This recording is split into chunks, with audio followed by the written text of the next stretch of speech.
Pipėts.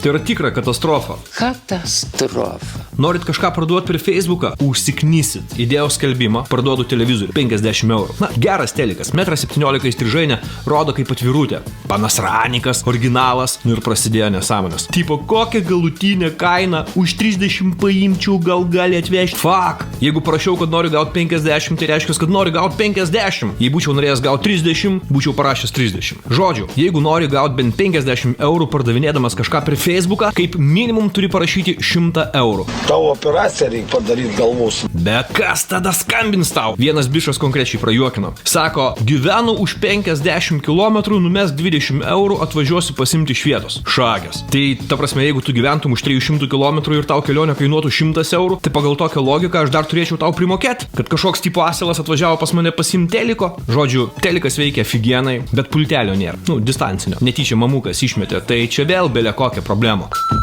Pultelio nėra, tai neveikia ir taip toliau. Ir karoč visą dieną turi įrodinėti, kad dramblys yra ne kupranugaris. Žmonės, atvėskit biškį. Ar jūs matėt pastaruoju metu kainas parduotuviai? Nuėjau su savo meilėm pavalgyti kabaką sekmadienį, 100 eurų sumokėjau.